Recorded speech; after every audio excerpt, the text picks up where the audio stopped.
Okey, ada soalan. Soalannya, kotak kosong tambah 23 sama dengan 51. Macam mana cara kita nak tahu jawapan dalam kotak ni? Okey, so ada orang dia tak faham, dia ambil dua-dua nombor ni, dia terus pergi tambah. Dia ambil dua-dua nombor ni, dia pergi tambah. So bila dia tambah, jawapan akan jadi salah. Habis caranya macam mana? Ada cara macam ni. Okay, ni cikgu nak buat nota sebenarnya. Okay, nota ni macam ni. Kalau kita nampak ada kotak kosong kat depan ni kan, kotak kosong kat depan ni, lepas tu ada tambah, lepas tu ada nombor. Nombor sama dengan nombor. Cara kita nak tahu jawapan ni sebenarnya, tambah ni kita tukar jadi tolak. Caranya macam tu je. Tambah ni, cara kita nak dapatkan jawapan ni lah. Dua-dua nombor ni kita akan tolak. Tambah ni bertukar jadi tolak. Dia bertukar jadi tolak. Sini cikgu tulis T lah Situ T tu maksudnya tolak lah. Dua-dua nombor ni kita akan tolak. Sama lah macam ni. Kita akan tolak. Bila kita tolak, mesti akan dapat jawapan yang betul. So itu yang pertama. Kalaulah kotak tu ada dekat tengah-tengah. Kotak ni contohlah situasinya kat sini kan, kita tulis ada kotak, sini ada tambah, sini ada nombor. Tak kisahlah nombor apa-apa pun, cara dia sama je. Ada nombor tambah kotak kosong sama dengan nombor. Tak kisahlah nombor apa-apa. Kalau macam ni pun sama juga. Cara kita nak tahu jawapan dekat dalam kotak kosong ni, dua-dua nombor ni kita akan tolak. Daripada tambah ni bertukar jadi tolak. Dia bertukar jadi tolak. Okay, dua-dua nombor ni kita akan tolak, akan dapatlah jawapan dekat kotak kosong ni. Ada lagi dua. Kalau ada operasi tolak pula. Okay, sekarang ni operasi tolak. Kalaulah kotak kosong tu ada dekat depan macam ni, sama macam ni kan, tapi bukan tambah, dia jadi tolak. Contohlah, kita ni soalan yang ketiga tau. Ni soalan pertama.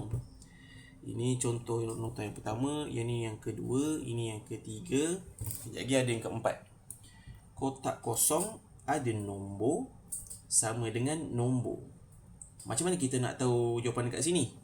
Cara dia, yang tolak ni kita tukar operasi dia jadi tambah lah pula. Okay, tolak ni kita tukar dia jadi tambah. Dia akan jadi tambah.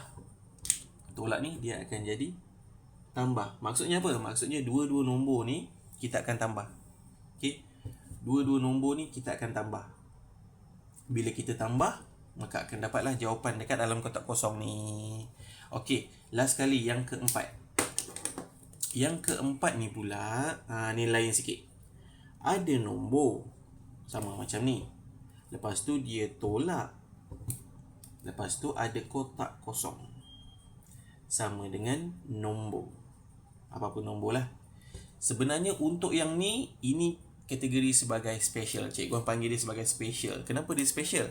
Kalau kita nampak ada kotak kosong dekat sini, kat tengah-tengah, dia bukan depan, dia bukan belakang, tapi dia tengah-tengah. Lepas tu ada operasi tolak pula tu.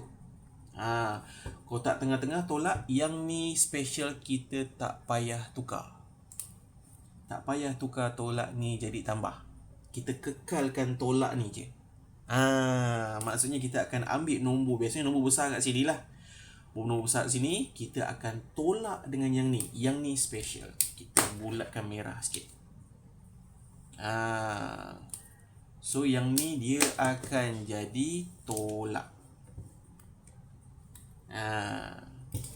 So tolak dengan tambah sama kan, semua T kan. Kita tukar lah yang ni, bukan T lah, simbol tolak. Yang ni pun akan kita buat simbol tolak. Yang ni daripada tolak jadi tambah. Yang tolak ni tetaplah tolak. Maksudnya dua-dua nombor ni kita tolak, mesti akan dapat jawapan dalam kotak kosong ni. Jadi berbalik pada contoh yang ni kan, macam mana kita nak tahu yang ni?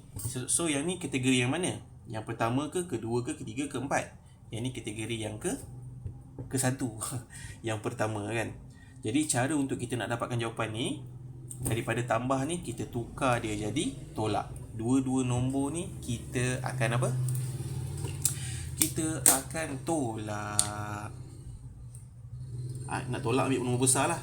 Kalau macam ni kan 23 nombor 1 mana yang besar? Ni ambil lah 51 ni. Biasanya ambil jawapan dulu. Tolak dengan 23. Tolak je macam biasa. Boleh congak tak? So ni 4, 11 tolak 3, 7. Dah salah je. Ya betul lah. 8. 4 tolak 2, 2. Okey, maka sebenarnya jawapan dekat dalam kotak kosong ni sebenarnya 28. Okey, betul. Yang ni yang bulat ni sebenarnya cikgu namakan dia special. Okey, boleh salin nota ni tau. Boleh pause video ni. Jadikan nota ni untuk akan datang. Kalau ada keluar lagi soalan-soalan yang lebih kurang sama macam ni, kita dah tahu dah. Tukar je operasi tambah jadi tolak. Tambah tukar jadi tolak. Tolak tukar jadi tambah. Kecuali yang ni je. Bila kita nampak ada kotak kosong tu kat tengah-tengah operasi tolak, kita kekalkan tolak tu. Maksudnya nombor ni tolak dengan nombor ni, maka dapatlah yang ni. Okey, itu saja.